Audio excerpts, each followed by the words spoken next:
Машыктыруучу албайт. Сен көзүң көрбөйт экен, сен мен кантип иштейм, болбойм, мен машыктырбайм. Балабыз бар. Негизи биздин жашообуз абдан эме экен да. Тынымсызчы. Эртең менен эрте туруп алып тренировкага кетмей. Бул көз азиз жубайлар 3 жылдан бери бирге түтүн булатып келатышат. Алардын 2 жаштагы Умар аттуу уулу бар. Мага чык, ошакка такабыз. Умар ата-энесинин ар бир медалин кармалап көрүп, кээде тагынып алып ойногонду жакшы көрөт. Жубайлар баласын мүмкүнчүлүк болушунча жанында чогуу алып жүргөнгө аракет кылышат. Кичинекейинен биздин көрбөйт экенибизди билет да, сезет. Ошол эмне керек болсо, эмнени кайтап турган болсо, ошол нерсени тили жок болсо да, эми сүйлөй элек да жакшы. Бардык нерсени колу менен көрсөтүп бизге түшүндүрөт да. Каяка басыш керекти биз каякта көрсөтүп атканын билбей атсак, колубуздан жетелеп ушул жака бас деп көрсөтөт. Или бир нерсени ала турган болсо, көтөр анан бул жака деп башыбызды буруп, короче, көрбөйт экенибизди билип, ошол бизге кантип түшүндүрүштү, ошо кичинекей болсо да уже түшүнүп алган да. Умар машыгууда ата-энеси менен чогуу көнүгүүлөрдү жасап, чогуу чуркаганды жакшы көрөт. Жубайым аябай ыраазымын, аябай жубайым аябай кыйын киши. Ушундай экөөбүз бир үй бүлө болуп, уулубузду тарбиялап келип атабыз. Көзү көрбөгөн адам өзүн өзү алып жүрө албайт деген мышление бар да. Мышление бар. Балалуу болгондон кийин баласын багат деген бул билбейм, башка адамдар башкача ойлойт экен да. Бул только бирөө багып бериш керек, бул адам бага албайт депчи. Биринчи жолу ошо балалуу болгондо дагы как будто мен биринчи жолу биринчи көзү көрбөгөн адам көрүп балалуу болгондой бир шум болгон да. Бул үй бүлөнү көпчүлүк Кытайда өткөн Пара-Азия оюндарынан кийин жакшы таанып калды. Кыргызстан бул оюндардан 4 медалга ээ болсо, анын 3-ü Жалалиддин менен Гүлназдын мээнети.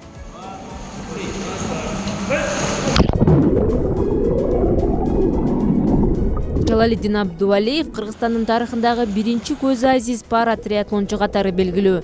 Ал жакында эле Кытайдын Ханчжоу шаарында өткөн Пара-Азия оюндарында жеңил атлетикадан 2 күмүш медаль утту. Көз азиз жөөгүлүк 5 жана 1,5 чакырым аралыктагы жарыштарда экинчи болду. Бул Пара-Азия оюндарында биринчи жолу Кыргызстандын тарыхында биринчи медальдарды алып келдик. Бул менен дагы аябай өзүбүзчө сыймыктанабыз. Алтын медаль алып келем деп баргам, буйруптур. Бир эле күмүш медаль албастан 2 күмүш медаль алып келдим. Буйрса эмки Пара-Азия оюндарында дагы көп ийгиликтерди жаратабыз деп ойлойм. Гүлназ Жүзбаева дагы жеңил атлетикадан коло медаль утту. Ал 1,5 метр аралыкты 6 мүнөт 22 секундада чуркап өттү. Бар атлеттер бул ийгиликке жетүү үчүн көп кыйынчылыктарга туш болгон. Мектепте окуп жүргөндө физкультура сабагынан четтетип коет эле да мени. Потому что көзүң көрбөйт, сага бул опасность болот, жыгыласың деп ошол четтетип койчу эле. Бирок ошол четтеткенге карабай мен чуркагым келет эле да. Япониянын Жайка деген эмеси бар го, организациясы. Ошол организациядан волонтер болуп келген Мацуда деген киши. Ошол адам маган ошо көзү көрбөгөн адамдар чуркайт деп мага биринчи жолу көрсөткөн да 2010-жылычы. Мен ошо Кыргызстанда көзү көрбөгөндөр чуркайбы десе, мен айткан элем да ошол Мацуда-сан дечебиз да, ал кишини Мацуда-сан Кыргызстанда көзү көрбөгөндөр чуркамактырсын, өзүлөрү баспайбыз депчи биз. Мен 2011-жылы Мушташа кетип, ошол таяк жеп калгам көзүмө. Ошонун кесепетинен уже көрүүм начарлап отуруп 2013-14 жылдары уже такыл көрбөй калгам. Көрбөй калгандан кийин бир депрессияга кабылып отурганда ошол 2014 жылы мага буйруп мен Бишкекте ушундай реабилитация кылып көз азиз кишилерге жардам беребиз деген бир окуу курсу ачылып калыптыр. 2014 жылы ушул жактан реабилитацияны өткөм. Ушул жерде мага чуркаганды, өз алдынча жашаганды, спорт менен алектенсе болот дегенди көрсөтүшкөн.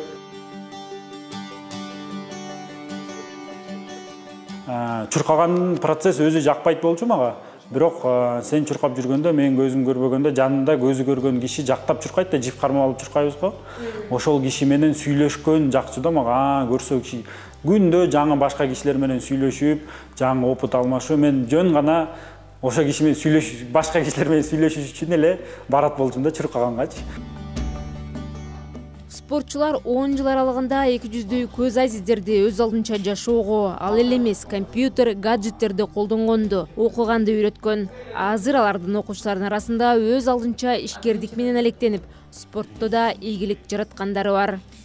Бизде азыр эң жакшы мүмкүнчүлүктөр бар. Ошо лицензия алып, пара олимпиадага Парижге баргангачы. Пара триатлон боюнча Азиядагы мамлекеттерде ошо кыздар машыкпайт экен да, көп аялдар арасында ошо пара триатлон азыраак өнүккөн экен да. Биз дагы азыркы бирден бир себеби ошо үлгү болуп, пара триатлонду ошол биздин Азиядагы өлкөлөрдө дагы өнүктүрсө болот деген максатыбыз бар да. Гүлназ Жүзбаеваны 2020-жылы BBC-нин дүйнөлүк кызматы таасирдүү жана үмүт жараткан 100 айымдын катарына кошкон. Жүзбаева бул тизмеге өкмөттүк документтерди Braille шрифтине өткөрүүгө тынымсыз аракет кылып, көз азиздердин социалдык адаптациясы боюнча программаны ишке ашырганы үчүн кошулган. Жубайлар спорттон сырткары убактысынын көп бөлүгүн коомдук иштерге арнашат. Алар Бишкектеги реабилитациялык борбордо Кыргызстандагы көз азиздерди өз алдынча жашоого үйрөтүп келишүүдө.